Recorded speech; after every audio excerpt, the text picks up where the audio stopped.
Երեկ ողջ համացանցը ցնցած թեման լրագրող Լիա Սարգսյանի հրապարակումն այն մասին, որ իրավապահները վերծանել են Մհեր Ախտոյանի եղբոր կնոջ հեռախոսի հաղորդագրությունները։ Նոր զարգացումներ են տեղի ունեցել Մերձավանում։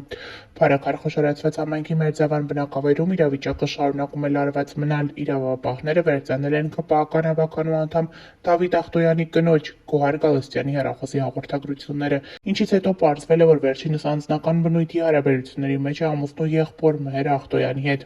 Գալստյանը Մերձավանի դպրոցում ուսուցչի փոխարինող է։ Օրեր առաջ մերձավանցիները հավաքվել էին դպրոցի բակում, պահանջելով արգելել Գալստյանի մուտքը ուսումնական հաստատություն։ Անձնական զրույցներում գյուղի բնակիչներն ասում են, սրբապիղծները չպետք է ապրեն Մերձավանում։ Բնակիչներից մեկը իշխանություն լրատվականի հետ զրույցում ասել է, որ Ախտոյանների ընտանիքը պետք է հեռանա գյուղից։ Չենք ցանկանում իրենց տեսնել գյուղում, թող չգան այս գյուղ, մենք այստեղ ապրում եւ երեխա ենք մեծացնում, ասել են նրանք։ Ավելի վաղ հայտնել էինք հիմնավոր կասկածներ կան, որ Վալոդյա Գրիգորյանի եւ Կարեն Աբրահամյանի սպանությունների կազմակերպիչը Ախտոյաններն են, մասնավորապես ԿՊԱ-կան համայնքապետ Մհեր Ախտոյանը, ով սպանություններից 10 օր առաջ մեկնել է արտերկիր։ Իրավապահները դեռևս որևէ գործընթաց չեն սկսել Ախտոյանին Հայաստան բերելու ուղղությամբ։ Մերձավանցու խոսքով բոլորն արդար քննություն են պահանջում, գրել էր լրագրող Լիա Սարգսյանը։ Հավելենք, որ մեկնաբանություններում մարդիկ տարատեսակ մտքեր էին արտահայտում, նրանցից մեկը խնդրել էր պարզաբանել, ինչ է նշանակում Լիա Սարգսյանի նշած արտահայտությունը, թե անձնական բնույթի հարաբերությունների մեջ է եղել Գոհար Գալստյանը ամուսնու եղբոր Մհեր Ախտոյանի հետ։ Սա ինչ է նշանակում, կարող ենք օբյեկտիվորեն ենթադրել, որ այդ հարաբերություններն ինտիմ են եղել, թե այլ բնույթի։ Խնդրում եմ տեղեկություն հստակեցրեք տարաբնույթ մեկնաբանություններից խուսափելու համար։ Սրանի պատասխան լրագրողը գրել է. եթե հրապարակման ենթակա լիներ, կհրապարակեի։ Հավելենք նաև, որ ավելի ուշ ներկայացրել էինք Մհեր Ախտոյանի եղբոր կնոջ լուսանկարները, ով սիրավեպ է ունեցել վերջինիս հետ։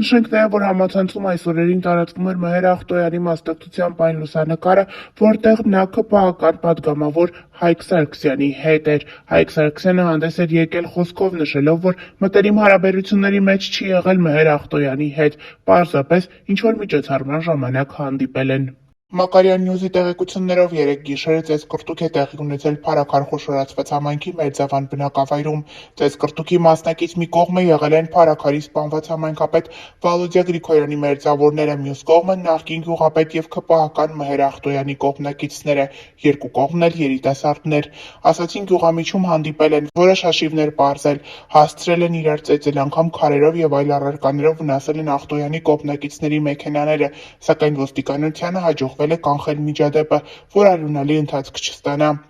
Ծեծկռտուքի մասնակիցների մի մասը փախուստի է դիմել, ասացին Վալոդյա Գրիգորյանի մերձավոր անձինք հիմնականում, բայց շուտով հնարավոր է հայտնվեն եւ հանձնվեն։ Հավանաբար բացատրական աշխատանքներ են տարվել իրավապահների կողմից։ ՆԳՆ-ից հաստատել են տեղեկությունը, որ վիճաբանություն է եղել նշված անձանց կողմնակիցների միջև, որը ոստիկանությունը կարողացել է կանխել։ Նշենք, որ Մհեր Ախտոյանը տևական ժամանակ է երկրում չէ, նա դեռ Վալոդյա Գրիգորյանի եւ ոստիկանության օպերծառայող Կարեն Աբրահամյանի սպանությունից առաջ էր հասցրել լքել երկիրը, Մոլդովայում է ու դժվար էր վերադառնա Հայաստան։ Գիշերվա միջադեպն էլ կապված է Վալոդյա Գրիգորյանի սպանության հետ, ըստ էության վենդետայի շարունակությունն է, քանզի երկու թևերի միջև այս սպանությունից հետո էլ ավելի խորացել է թշնամանքը։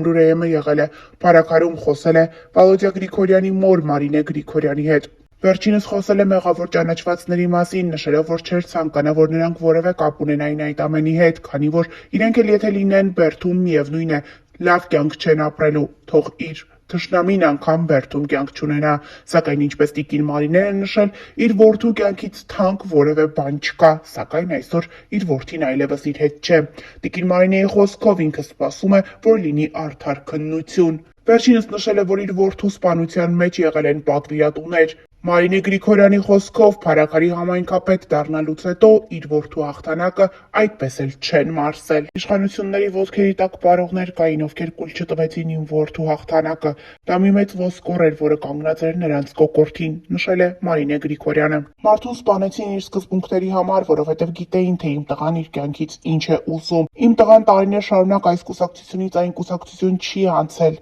Իմ տղան սկզբունքային էր, եւ հենց դրա համար էլ սպանեցին նրան։ Տիկին Գրիգորյանի խոսքով սա հրահանգն է Փարաքարի նախկին համայնքապետ Ախտոյանի։ Վերջինս դեպքից 10 օր առաջ երկրից դուրս է եկել, հրահանգ է տվել այս սպանությունը կազմակերպելու համար։ Տիկին Մարինեի խոսքով նա տարիներ շարունակ երկիրը չի լքել եւ միայն այս դեպքից 10 օր առաջ որոշել է հեռանալ։ Հավելենք նաև, որ այսօր ներկայացրել էինք նաև փետրվարի 5-ին սպանության մեջ կասկածվող Արմեն Ղազարյանի մոր Ռուզաննա Ղազարյանի հարցազրույցից հատվածներ։ Արմեն Ղազարյանը տեսանյութային երիտասարդն է, որի ձեռքում կա ինքնաձիգ բոլորին հայտնի ավտոմատը։ Նա արդեն 8 ամիս է կալանավորված է։ Հիշեցնենք, որ սեպտեմբերի 23-ին ժամը 23:50-ին Փարաքարի կիսակառույց տան բակում սպանվել են համայնքի ընտրված ընդդիմադիր ղեկավար Վալոդիա Գրիգորյանը եւ նրա ընկեր ոստիկանության Արարատի օպերատիվ աշխատակից Կարեն Աբրահամյանը, իսկ Արծրուն Գալստյանը վիրավորվել է։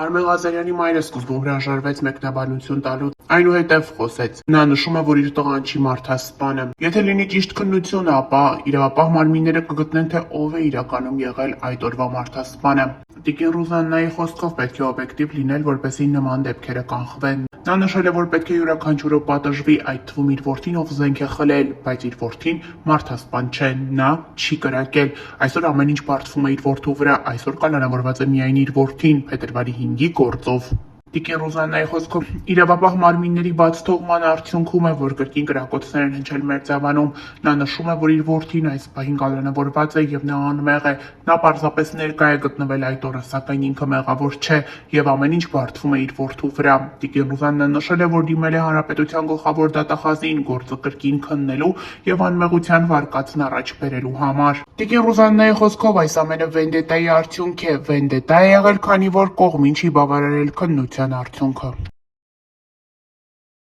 Ողջ մամուլի թիվ 1 թեման Փարաքարի ղեկավար Վալոդիա Գրիգորյանի սպանությունն է։ Սա ողբերգական դեպք էր, որի հետևում կանգնած է վենդետա ասվածը։ Դեռ ամիսներ առաջ Փարաքարում սպանություն էր տեղի ունեցել։ Սպանվել էր Փարաքարի նախկին ղեկավարի հորաքրոջ որդին։ Հորաքրոջ մյուս որդին էլ կանգնած է վենդետայի ետևում։ Այս օրերին մամուլում տարբեր կարծիքներ են հնչում։ Շատերը քննարկում ու քննադատում են կրակող անձին, շատերն էլ, պես ասած, պաշտպանում են նրան։ Մեկնաբանություններում նշվում է, որ տղան կիրթ, դաստիարակված եւ հիանալի երիտասարդ է եւ դրդված է գնացել այդ քայլին, քանի որ դատավարությունը ճիշտ չի ընթացել։